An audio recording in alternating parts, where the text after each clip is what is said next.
சென்னை தாம்பரம் அருகே திறக்கப்பட்டுள்ள ஆம்னி பேருந்து நிறுத்துமிடத்தில் இடப்பற்றாக்குறை இருப்பதாக ஆம்னி பேருந்து உரிமையாளர்கள் கூறியுள்ளனர். பேருந்துகளை வழக்கம் போல் சென்னையின் பல்வேறு இடங்களிலிருந்து இயக்க அனுமதிக்க வேண்டும் என்றும் கோரிக்கை விடுத்துள்ளனர்.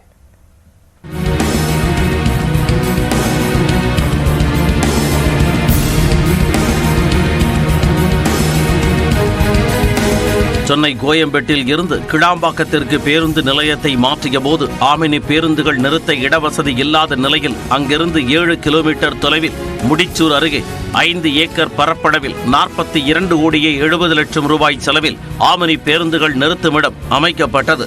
இதனை சென்னை தலைமைச் செயலகத்தில் இருந்து முதலமைச்சர் மு.க. ஸ்டாலின் காணொலி காட்சி வாயிலாக திறந்து வைத்தார்.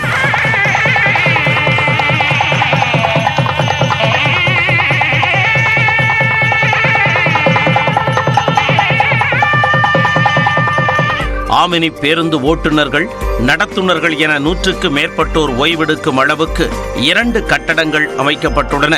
மழை காலங்களில் தண்ணீர் தேங்காத வகையில் நிலத்தில் இருந்து உயர்த்தி கட்டப்பட்டுள்ளது. வாகனம் பழுது பார்ப்பதற்கான இடவசதியும் அமைக்கப்பட்டுள்ளது. இதற்கு ஆமினி பேருந்து உரிமையாளர்கள் வரவேற்பு தெரிவித்துள்ளனர்.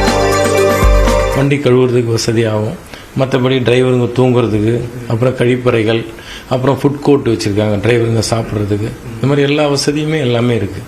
அதனால் வாகனங்கள் நிறுத்தி எடுத்துகிட்டு போகிறதுக்கும் மிக அருகாமையிலும் ஒரு 7 கிலோமீட்டர் வித்தியாசத்தில் தான் இருக்குது. நல்லா அமைந்திருக்கு. ஆமினி பேருந்து நிறுத்துமிடம் திறக்கப்பட்டுவிட்ட நிலையில் இனி ஆமினி பேருந்துகளை சென்னைக்குள் அரசு அனுமதிக்காது என கூறப்படுகிறது. அதனால் சென்னையில் தற்பொழுது கோயம்பேடு, போரூர், சூரப்பேடு டோல்கேட் உள்ளிட்ட 88 இடங்களில் இருந்து இயக்கப்படும் ஆமினி பேருந்துகள் தொடர்ந்து இயங்க அனுமதிக்க வேண்டும் என ஆமினி பேருந்து உரிமையாளர்கள் கேட்டுக் கொண்டுள்ளனர். மேலும் புதிய ஆமினி பேருந்து நிலையத்தில் இடவசதி போதாது என்றும் சுட்டிக்காட்டியுள்ளனர். 5 ஏக்கர்ல பண்ணுங்க, ஒரு 20 ஏக்கர்ல பண்ணுங்க. ஏன்னா அரசு கிட்ட அந்த பைபாஸ் நிறைய இடங்கள் இருக்கு. ஒரு 20 ஏக்கர்ல பண்ணுங்கன்னு நாங்க கோரிக்கை வச்சோம். ஆனா அவங்க பண்ணல, 5 ஏக்கர்ல தான் பண்ணிருக்காங்க. இதனால இன்னைக்கே கிட்டத்தட்ட சராசரியா ஒரு 800 பேருந்துகள் ஓட்டும் போது 180 பேருந்துகள் வரதான் நிறுத்தலான்னு அரசு சொல்றாங்க. மீதி பேருந்துகள் எங்க நிறுத்துவோம்? அது ஒரு பிரச்சனை இருக்கு. முடிச்சூர் ஆமினி பேருந்து நிறுத்துமிடம் திறக்கப்பட்டாலும் நீதிமன்றத்தில் வழக்குகள் இருப்பதால் சென்னையில் இருந்து ஆமினி பேருந்துகள் இயக்கப்படும் என ஆமினி பேருந்து உரிமையாளர்கள் தெரிவித்துள்ளனர்.